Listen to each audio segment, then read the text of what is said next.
એક વાર્તા છે એ મેં વાંચી હતી અને આજ મને વાર્તા છે ને એ કહેવાનું મને થયું અને શું કામ કહું છું ને એ હમણાં કહું. એક સમુદ્રના કિનારે એક બાળક છે નાનકડું એવું એ રમતું હતું અને રમતા રમતા આ બાળક છે ને એનું ચપ્પલ છે ને સમુદ્રમાં તણાઈ ગયું. મોજા આવ્યા એટલે એનું ચપ્પલ છે એ તણાઈ ગયું. એટલે બાળક છે ને એણે સમુદ્રના કિનારે રેતી ઉપર જઈને લખ્યું કે સમુદ્ર છે એ ચોર છે. થોડીક વાર પછી એવું બન્યું કે એ જ સમુદ્રના માછીમારો છે એ માછલી પકડવા આવ્યા અને આ સમુદ્રમાંથી માછીમારો છે ને એને માછલી પકડીને લાવ્યા ને ત્યારે એણે સમુદ્ર છે ને એના કિનારા ઉપર એવું લખ્યું કે સમુદ્ર છે એ અમારો પાલનહાર છે. અને એ વયા ગયા એટલે થોડીક વાર પછી એવું બન્યું કે એક નાનકડો દીકરો છે સમુદ્રમાં રમતા રમતા ડૂબી જાય છે.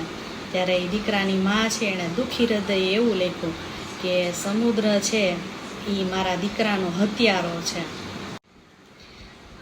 ત્યાર પછી એવું બન્યું કે એક ભાઈ છે એને સમુદ્રમાંથી એક છીપ મળ્યું અને એ છીપમાંથી એને સરસ મજાનું મોતી મળ્યું. એટલે એ ભાઈ છે એ જતાં જતાં એણે સમુદ્રના કિનારે એવું લખ્યું કે સમુદ્ર છે એ દાનવીર છે. એટલે થોડીક જ વારમાં સમુદ્ર છે ને એની લહેર આવે છે, એવી મોટું મોજું આવે છે. અને આ મોજાએ શું કર્યું ખબર છે? એ જે ચારેય જણાએ જે વાક્ય લખ્યા હતા ને એને ભૂસીને એ વયું ગયું. મોજું છે એણે ચારેય વાક્યને ભૂસી નાખ્યા. એટલે અહીંયા કહેવાનું એટલું જ થાય છે કે આપણા માટે દરેક વ્યક્તિ છે ને એનો અભિપ્રાય છે એ અલગ અલગ હોય છે અને આપણે સમુદ્રની જેમ જ આ અભિપ્રાયની ચિંતા કર્યા વગર પોતાની મોજમાં રહેવું જોઈએ અને આપણું કામ કરતું રહેવું જોઈએ. હું મારી જ વાત કહું તો મારી મોટા ભાગની ફ્રેન્ડ છે ને એ બધી મને પહેલી વાર મળી હોય ને ત્યારે મને ખૂબ જ વાયડી. પછી એ લોકો મારી સાથે રહી ત્યાર પછી પોતે મોઢે જ બોલી જાય કે અમે તને પહેલી વાર જોઈને ત્યારે એમ થતું હતું કે અતિશય વાયડી વ્યક્તિ છે. પણ ખરેખર આવું જ થાય છે કે કોઈના માટે આપણે વાયડા હોઈએ, કોઈના માટે આપણે બહુ સારા હોઈએ છીએ, કોઈના માટે દયાળુ હોઈએ છીએ, કોઈના માટે આ હોઈએ છીએ તે હોઈએ છીએ. પણ આ દરેકના અભિપ્રાય આપણા માટે અલગ અલગ હોય છે. પણ આ એક પણ અભિપ્રાય છે ને એ આપણે ધ્યાનમાં લેવાનો થતો નથી. આપણો અભિપ્રાય આપણા માટે શું છે ને એ હોવું જોઈએ. આપણે પોતાની જાતને કેવા માનીએ છીએ ને એના ઉપર આપણે આખી જિંદગી જીવવી જોઈએ.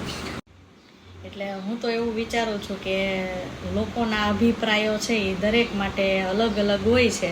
એટલે અલગ અલગ અભિપ્રાયોને ધ્યાનમાં ન લેતા સમુદ્રનું મોજું કેમ બધું પાણી ફેરવીને વયું ગયું એમ પાણી ફેરવી અને માત્ર પોતાના માટે પોતાનો અભિપ્રાય શું છે એ વિચારીને જો જિંદગી જીવીએ ને તો ખરેખર બહુ મજા આવે એવી છે.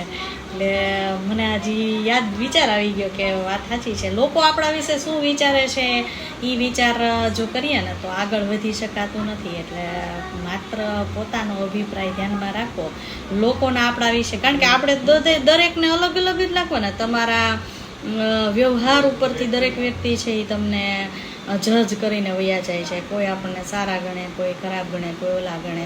ઓલું નથી કહેતા કે આ તો દુનિયા છે, લોકો વખાણે કરે ને ટીકાય કરે.